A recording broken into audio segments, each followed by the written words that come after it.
Good morning, class. My name is Ankit Kumar. I welcome you all in our YouTube platform channel. जैसा कि आप आज के headline से आप समझ गए होंगे कि आज हम बात क्या करने वाले हैं कि ईरान के प्रेसिडेंट की जो डेथ हुई है, आज इनके ऊपर हम बात करने वाले हैं। रिसेंटली हमने क्या देखा न्यूज़ में कि जो ईरान के प्रेसिडेंट थे, इनके एक चॉपर क्रैश के अंदर जो रईसी थी, इनकी डेथ हो गई है चॉपर क्रैश के अंदर। और इसके बाद से जब से ये इनका हेलीकॉप्टर क्रैश हुआ है, तब से बहुत सारे सवाल उठाए जा रहे हैं, क्योंकि जो ये हेलीकॉप्टर था, ये यूएस मेड हेलीकॉप्टर था, बेल 212 हेलीकॉप्टर। और सबसे बड़ा प्रॉब्लम क्या है कि चूंकि यूएस ने सेंक्शन लगा रखा है, तो ये क्या कर सकते हैं कि नए जो आधुनिक हेलीकॉप्टर वगैरह हैं या एयरक्राफ्ट है, उसको ईरान जो है वो कैरी कर नहीं सकता। तो कहीं ना कहीं एक अटकलें लगाई जा रही है कि ये जो यहाँ पे इनकी डेथ हुई है और ये जो चॉपर क्रैश हुआ है, तो इसके पीछे कहीं ना कहीं जो है यूएसए का हाथ नज़र आ रहा है, ऐसा बोला जा रहा है कुछ लोगों के द्वारा।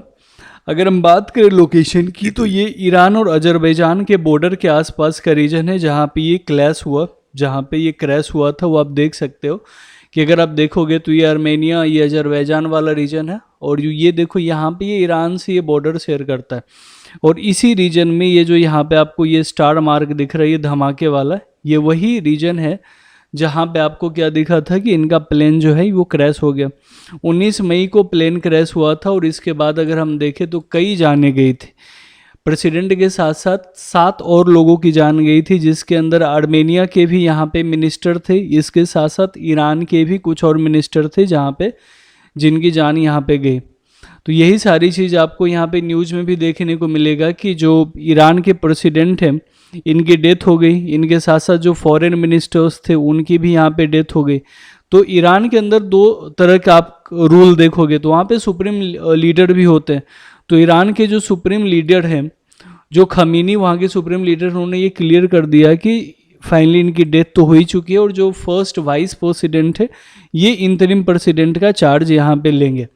अब इंडिया के लिए बहुत बड़ा कंसर्न का सवाल खड़ा हो गया है इनके डेथ के बाद, क्योंकि अगर हम देखें कहीं ना कहीं पिछले 10 साल में हमारे ईरान के साथ बहुत अच्छे रिलेशंस हमने देखे थे।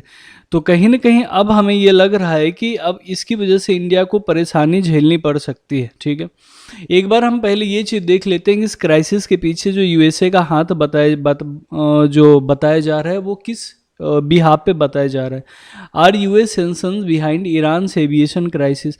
और ये बात देखो काफ़ी हद तक सही भी है, क्योंकि आप अगर देखोगे तो ईरान के ऊपर बहुत सारे सेंसन्स लगाए गए, जिसके अनुसार क्या है कि वो जो नए टेक्नोलॉजी के एयरक्राफ्ट हैं या हेलीकॉप्टर हैं, उसको वो खरीद नहीं सकता, इंपोर्ट भी नहीं कर सकता। साथ साथ डिफेंस की बहुत सारी चीज़ें जिसको इंपोर्ट नहीं कर सकता।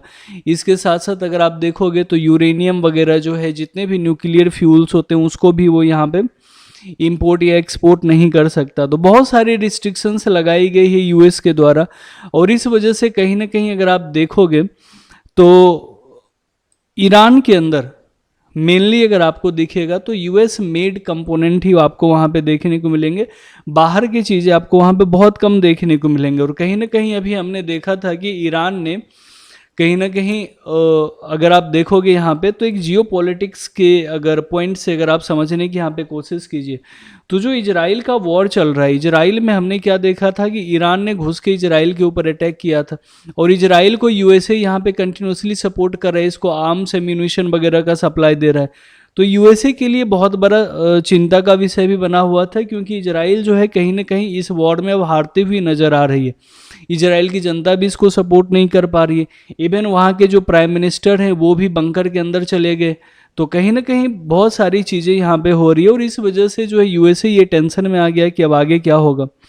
तो फाइनली इसीलिए अटकलें लगाई जा रही है कि इस क्राइसिस को लेके कि कहीं ना कहीं जो है यहाँ पे उसका हाथ हो सकता है। ठीक है, यूएसए का हाथ आपको देखने को मिलेगा। अगर इंडिया और ईरान के रिलेशंस की अगर हम बात करें, तो प्राइम मिनिस्टर मोदी के रियासी के साथ बहुत अच्छे रिलेशंस। इवन अगर आप देखोगे तो जो ब्रिक्स समिट आपने देखा था जोहान्सबर्ग साउथ अफ्रीका में, वहाँ पे भी आपने देखा था कि ईरान ने वहाँ पे भी इंटर गवर्नमेंटल अलायंस को ज्वाइन किया था और कहीं ना कहीं इंडिया को सपोर्ट किया था। साथ ही साथ जो पीओके वाला रीजन है उसकी भी अगर हम बात करें तो इंडिया के साथ ही ईरान ने करीब करीब हर वक्त स्टैंड लेके रखा है। इसके साथ रिसेंटली हमने क्या देखा था, अगर हम ट्रेड की बात करें तो ईरान के साथ हमारे ट्रेड रिलेशंस भी अच्छे खासे हैं। अगर हम बात करें तो जो अर्लियर अगर ट्रेड की बात करें तो 1.94 बिलियन का ट्रेड हुआ करता था, जो कि अभी बढ़ के 2.33 बिलियन डॉलर का हो गया है, जो कि करीब करीब 22% इंक्रीज आपको देखने को मिला है। तो कहीं ना कहीं इंडिया के लिए ये बहुत बड़ा कंसर्न का सवाल है कि अब जो वहाँ पे नए लोग आएंगे, नई चीज़ें होगी तो क्या होगा। और दूसरी अगर हम बात करें तो दूसरा सबसे इंपॉर्टेंट क्या है, चाबहार पोर्ट। चाबहार पोर्ट आपको पता है कि ये पर्शियन गल्फ के अंदर आपको देखने को मिलेगा, ईरान के अंदर ही आता है। अब चाबहार पोर्ट को स्ट्रेटेजिकली डेवलप करने के लिए इंडिया ने 10 साल के लिए लीज पे लिया। अभी रिसेंटली हमने ये न्यूज़ देखा था, हमने इस पे एक वीडियो बनाया था कि इंडिया ने इसको 10 साल के लिए लीज पे लिया है। अब देखो चाबहार पोर्ट डायरेक्ट मुंबई से हम ईरान को कनेक्ट कर रहे हैं, इंडिया से ईरान को कनेक्ट कर रहे हैं। तो इसके बीच में देखिए जो मिडल ईस्ट में जाने के लिए हमें पहले पाकिस्तान के ग्वादर पोर्ट का यहाँ पे सहारा लेना पड़ता था, या पाकिस्तान के बाद हमको अफगानिस्तान में क्रॉस करना पड़ता था। तो अब यहाँ पे चूंकि तालिबान है तो यहाँ पे भी प्रॉब्लम्स क्रिएट होते थे। तो अब क्या है कि मिडिल ईस्ट की कंट्रीज़ के साथ ट्रेड करने के लिए हमें किसी पे भी डिपेंडेंट नहीं रहना पड़ेगा, ना ही पाकिस्तान पे ना ही अफगानिस्तान के ऊपर। और दूसरी यहाँ पे चीज़ देखो तो आपने एक नाम सुना होगा CAPC का, China Pakistan economic corridor, CPEC का।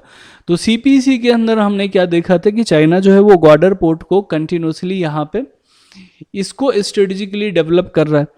तो अगर हम चाबहार पोर्ट पे जा रहे हैं और यहाँ पे हमारी मोनोपोली हो जाती है तो कहीं ना कहीं हम CPEC के जो इसके अंदर जो चाइना के जो कुछ चीज़ें हैं उसको भी हम यहाँ पे काउंटर कर लेंगे। तो इंडिया के लिए बहुत ही इम्पोर्टेंट था रईसी का यहाँ पे होना।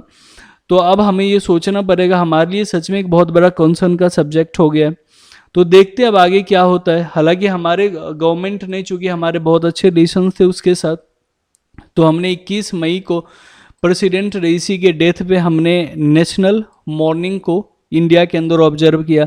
हमारे झंडे को आधे दिन के लिए झुका दिया गया। हमने पूरे दिन जो है करीब करीब उनको कोमेमोरेट किया, सम्मानित किया, उनको याद किया। यहाँ पे हमारे प्रेसिडेंट और हमारे प्राइम मिनिस्टर ने भी उनको एक ग्रीफ वेट की।